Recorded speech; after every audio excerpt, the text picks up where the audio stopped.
जय हिंद दोस्तों। आप सभी दोस्तों का मेरे YouTube चैनल भारत की चौपाल पर हार्दिक दिल से स्वागत है। आज हम बात करने वाले हैं बीजेपी की नाव में छेद किसने किया।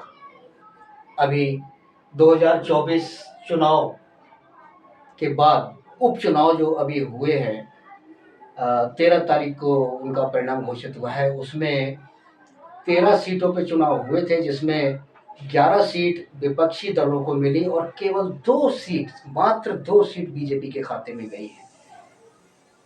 मुझे लगता है ये मोदी है तो मुमकिन है और चाणक्य नीति ये सब अब फेल हो चुकी है, क्योंकि जनता की समझ में आ चुका है सच क्या है।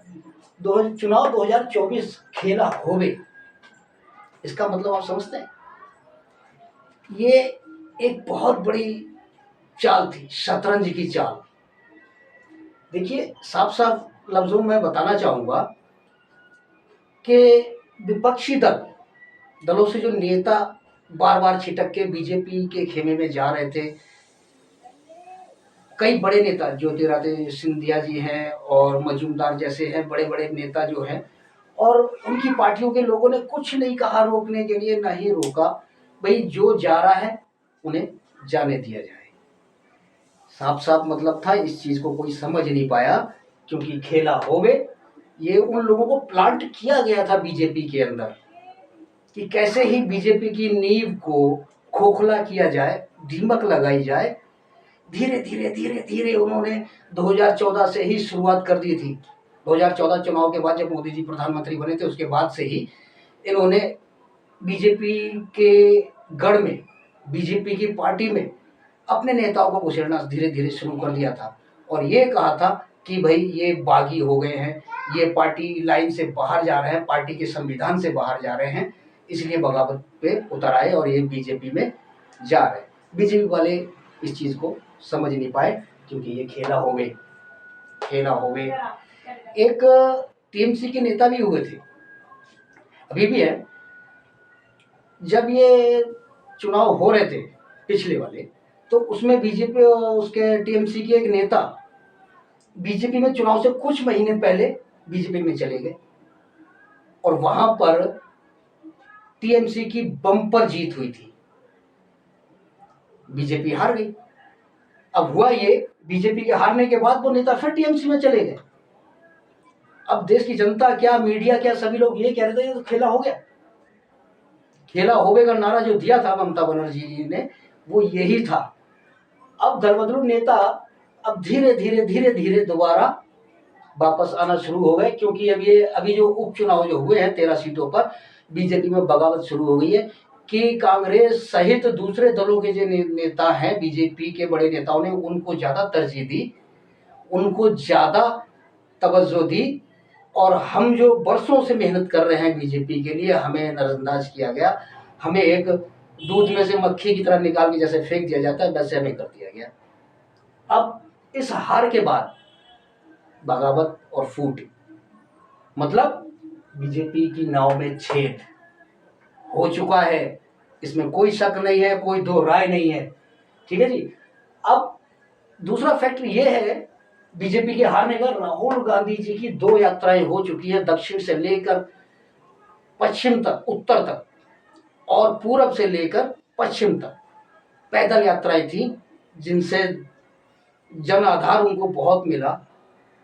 कहना गलत नहीं होगा कि लोगों के एक आत्मीय रूप से वो मिले हैं, उनसे गले मिलाया, उनके आंसू पोछे हैं, उनके साथ बैठ के खाना खाया है। जहां बैठे हैं, जमीन पे बैठे हैं, गरीब तो गरीब वो जमीन के साथ ही बैठ गया, फुटपाथ पे बैठ गए, जहां मर्जी, एक आम आदमी की तरह उन्होंने अपने पकड़ जो है आम जनता के दिल में बनाई है, क्योंकि वो शिक्षित है, वो उन्होंने सामाजिक पढ़ाई नहीं पढ़ी है, क्योंकि सामाजिक पढ़ाई तोड़ती है, उसमें लालच होता है।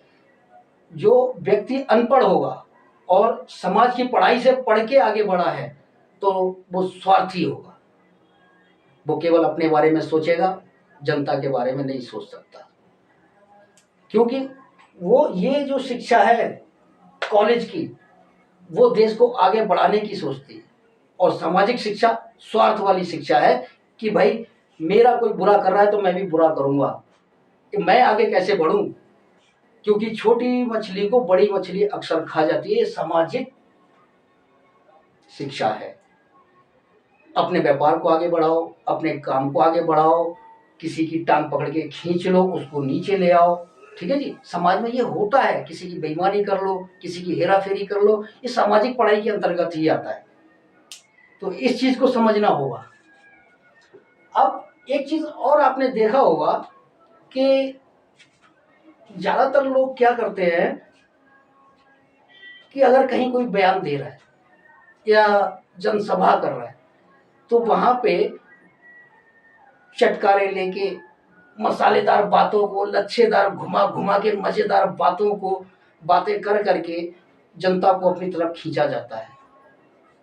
उसमें सच्चाई नहीं होती, उसका कोई परिणाम नहीं निकलता। वो तमाशा देखने आते हैं, वो हंसने अपने मनोरंजन के लिए आते हैं और मनोरंजन करके चले जाते हैं। उसमें कोई जनाधार बिल्कुल नहीं होता। अब जैसा एक आपने अपने गांव, कस्बा या शहर में एक मदारी देखा होगा, अक्सर आते रहते हैं, रोड पे बैठे होते हैं, बैठ जाते हैं अपना मजमा लगा के। तो वो क्या करते हैं, सबसे पहले वो लच्छेदार बातें करते हैं, घुमा फिरा के बात करते हैं, चुटकुले करते हैं, जनता को खींचते हैं अपनी साइड, और जनता खड़ी हो जाती है तमाशा देखने के लिए। और उनके साथ में एक झोला भी होता है। झोला, समझ रहे ना आप लोग मेरा इशारा? उनके पास एक झोला भी होता है और एक जमूरा भी होता है। जमूरा ठीक है ना। जमूरे के बारे में मैं आपको बाद में बताऊंगा, पहले अब मदारी के बारे में आप सुन लीजिए। तो मदारी क्या करता है, अपने झोले में से कुछ चीजें ऐसी निकालता है जो जादू दिखाने वालियां होती हैं, और जनता घेरे में बैठी होती है।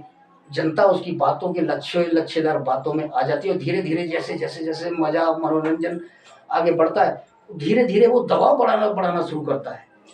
कुछ ऐसी हरकतें करता है कि जनता डर जाती है, दहशत में आ जाती है। अरे मेरे जमूरे को कुछ हो गया, मेरा जमूरा मरने वाला है, ये हो गया, वो हो गया, किसने हाथ बांध रखे हैं, हाथ खोल दो, ये तो मर जा। एक दहशत सी बना देता है वो, और ये जनता एकदम पसीने पसीने हो जाती है। अब कोई हिलेगा नहीं, कोई पीछे नहीं जाएगा जी, पूरा जो है मौसम बना देता है वो अपना।